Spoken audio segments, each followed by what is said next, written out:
welcome and welcome back to my channel. It's your girl Sindel. If you're new here, karibu sana, and if you are a returning subscriber, welcome back.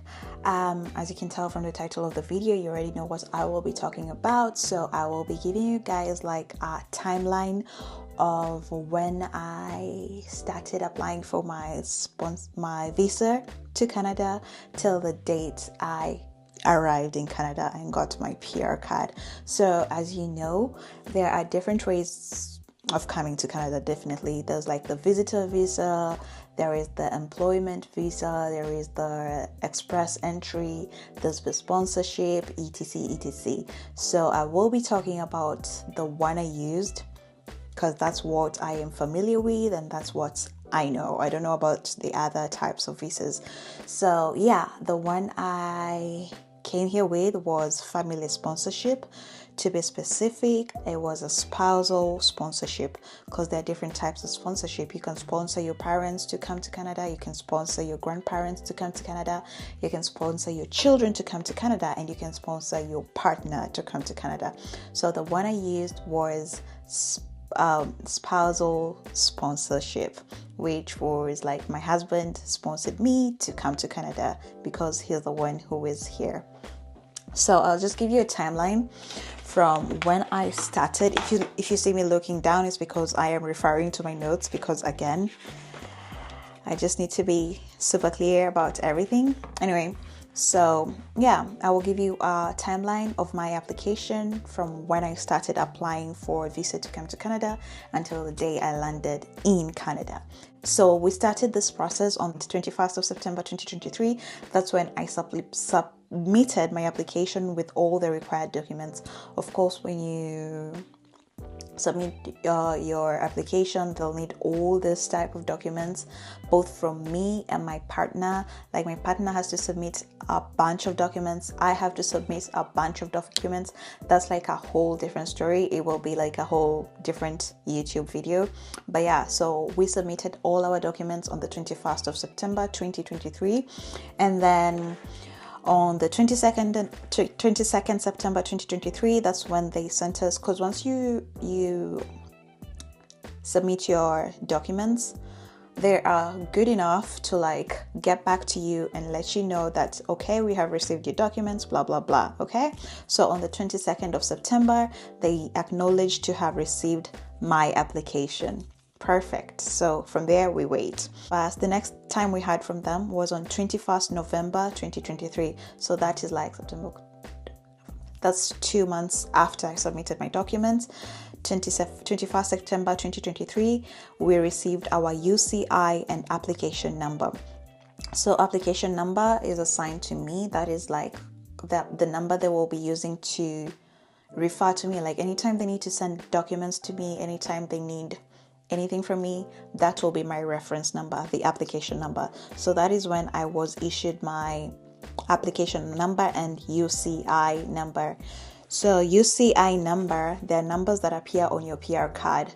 So if you make it to come to Canada, the UCI number that they assign to you when you're applying for the visa, that's the one that will be on your PR card. Got it? So I got assigned those numbers 2 months after I submitted my documents. And then we waited until 23rd of January 2024. They sent me an email that they want my biometrics taken. So hallelujah, we are progressing. That is 21st of January 2024, biometrics requests. So once I got the request, I had to book for an appointment in Nairobi where they take the biometrics. It's such a super quick and easy process. Like you literally spend less than 30 minutes in there if there's no line, that is, because all they do is just take your fingerprints, take a picture of you, and that's pretty much it. So I applied, I got the biometric request from IRCC on the 23rd January 2024. I booked an appointment and the next available date was on 26th of January, so just 3 days after. I went and got my biometrics taken. that was done. And then from there, I had to wait until the 18th March 2024. They asked for my medical request. So I booked, and the next available date was on 9th of April. So I'm telling you guys, immediately you get this request, make sure to book an appointment. Like, when you get the request today, go online, book an appointment, and get the closest date ever, because you have only 30 days before the letter expires. Because if you don't take your medicals or the biometrics within the 30-day period, they cancel that, and then you have to start afresh. And we all know how the process is. So once you get the request, make sure you book as soon as possible. So I got my medical request on the 18th of March.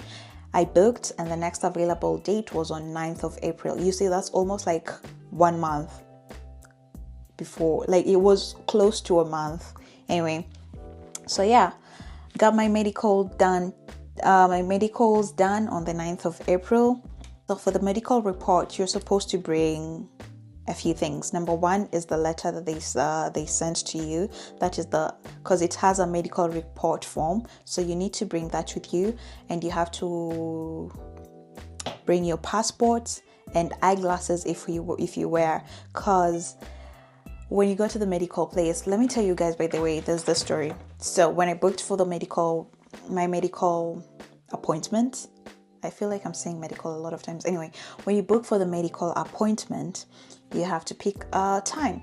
So in my head, I was just thinking like it's going to be a few blood samples and then maybe an x-ray test, and that will be pretty much it. So it won't take much. So it's like, okay, since I'm not a morning person, I was like, I will book an appointment for 11. I was like, okay. So I booked the appointment for 11. When I got there, that place was fully packed. Like this packed. And the thing is, they don't just cater for people who are coming to Canada. They cater for everyone, literally everyone living in Kenya to a different country, and you need your medical taken. That is where you go. So those people who are going to the US, Canada, Europe, literally all over the world. And the line was crazy. So my advice to you will be, if you're booking for a medical test, make sure you book for the fast, like be the fast batch. Go there at 8 a.m. Literally when they open, be the first one in, so that you have the whole thing taken. Because it's not just a simple like 1, 2, 3 tests done and then you're done. No, let me just tell you everything they do. At least what they did to me. So you have a question. Number one thing is like they have a questionnaire, and the questionnaire they're asking you about your medical history. So does your family have this? Blah blah blah. You know, all those kinds of questions that the medicals ask. So that's the first thing. And then number two, they do the physical examination. So the physical examination is where they measure your height, weight, your hearing and vision. Like you stand somewhere and then they're like, can you read this, and the hearing as well. And then they do the heart and lung listening, and then they feel your abdomen, and then they check your limbs. Like, it's a lot of, if you ask me, unnecessary, but hey, to each their own. They check your limbs, they look at your skin if you have like some skin disease or whatever. Like, I'm just like, okay, anyway. And then the other thing is the chest x-ray. There was a long line for the x-ray test, at least for me anyway. So that's another thing they check, the chest x-ray. And then they do blood tests to check if you have HIV, if you have all this kind of other diseases that are blood related. And then they also do a urine test. So those are all the tests you have to go through when you're there. And I'm telling you, I went in at 11 on the dot. I was at the gate, and I left that place at almost 6, like at around 5 something p.m. I did not expect that, because first of all, I had no food. I didn't eat breakfast because I was just like, this will take like 1 or 2 hours at most, and then I'll go grab something to eat. So the only thing I had was water, and that's what kept me going the whole day. I was tired, I was frustrated, I was just like exhausted by the time I was done with that place. So yeah, when you're going to that place, make sure you have some snacks in your bag to keep you going, and water as well, because there was no canteen in the area, and once you're in, you can go out. Anyway, so yeah, I'm just telling you about that. Make sure to be there on time and to carry some stuff for you in case you get hungry. And then it cost around $150 to $220.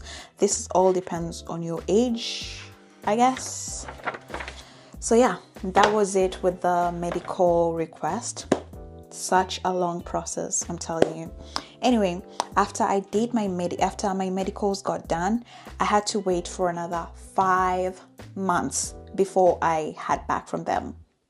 Literally 5 months, just counting. Like every day I was looking at my email, like, did they send something? Did they? And you can also have, like, you can log into your personal IRCC page where you see if there's any updates on your account. So I used to do that literally every morning. I woke up, I was like, let's see if there's any update on my account.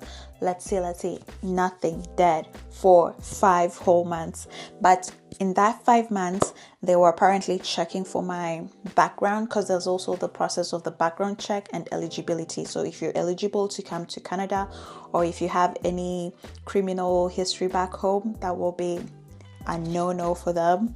So yeah, I think within the 5 months that they went dead silent on me, they were checking on my background and my eligibility to be able to come to Canada. Anyway, so that was it. So from 9th of April, I had to wait for 5 months. And the next time I heard from them was on 6th of September. And that was like literally the best day of my life, because they sent an email asking for me to submit my passport to the embassy so that I can get stamped with the Canadian visa. Can you imagine?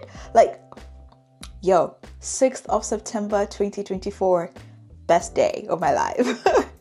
I got an email asking for me to submit my passport so that I can get stamped. I was super excited about it. I think on 6th of September was maybe a Friday, if I'm not wrong, because I took my passport to the embassy on Monday, which was on 9th of September. So yeah, only 2 days. I was like, yeah, let me take my passport. Anyway, so yeah, on 9th of September, I took my passport and my letter. Don't forget to bring your letter with you as well when you're taking your passport to the IRCC. And they will ask you to take a passport size picture with specific measurements. So that will be in the letter. So you bring your passport, the letter, and the passport size pictures. So I did that on the 9th of September 2024. And on 13th September 2024. So how many days was that? 9, 10, 11, 12, 13. Literally 4 days. I got my passport back with the Canada visa stamped on it. Do you know how big of a deal that is? It literally took me almost 1 year for me to get that visa stamped on my passport. So yeah, it's a big deal. It is a big deal, girl. So yeah, I got my passport back on the 13th of September 2024. And then within that period, I was just excited. I packed my stuff, booked a flight. I was also kind of holding on to like my Kenyan life. So I took a while before I booked my flight to Canada. My husband literally wanted me on the plane the next day. And I was like, no, I need to like say goodbye to my life now before I move, like I pack everything and move to Canada. So I booked my flight for 8th of October 2024. And yeah, on 8th of October 2024, I was on a flight to Canada. I landed here on the 9th of October 2024. And I started my life in Canada. So that's not the end of it. So once I arrived in Canada on the 9th of October 2024, it took October, November, December. It took almost 2 months for me to get my PR card. So they sent me an email and they told me to go pick up my permanent resident card. And that's exactly what I did. And I did that on the 27th of December 2024. So in short, all this took over 1 year. So if you have applied for your Canadian visa, don't be in a rush. Like, just take it one day at a time. I will tell you the lists, like just give yourself like 1 year for you to like get everything done and get your visa back if you're lucky enough to get your visa. So yeah, that was pretty much it. Took 1 year. I've given you like the timelines. So it's not a quick process, I will tell you that. You'll need a lot of patience, and within that period you get frustrated a lot because you're like, why are they not getting back to me? Like, what is happening? Especially during the 5 months when I didn't hear from them. I was like, is something wrong with my application? Do I need to do something? Did I do something wrong? Is my background check not okay? Am I not eligible to come to Canada? Like, you have all these questions running in your mind, and it's so not fair if you ask me. But hey, it's their process. They take their sweet time, so you might as well take your sweet time. So I guess, yeah, that's it. So maybe the minimum time you can wait for your visa is roughly 1 year, but that's just according to me. It might be sooner for some people, it might be longer for some people, but hey, if you have applied for a Canadian visa, I really wish you all the best. And I hope you get your visa stamped. And yeah, I will see you in Canada. Anyway, that's pretty much it for me, guys. If you have any questions, feel free to DM me or like just leave a comment in the comment section, and I will be more than glad to get back to you and answer you if I do know the question, if I do know the answer to the question. But if I don't know, I might as well just let you know that I do not know the answer to that question. And yeah, that's pretty much it. I just feel like I'm blabbing right now. Anyway, guys, bye. Thank you so much for watching my video, and I will see you in the next vlog. Don't forget to like, comment, and subscribe, by the way, guys. Okay, bye.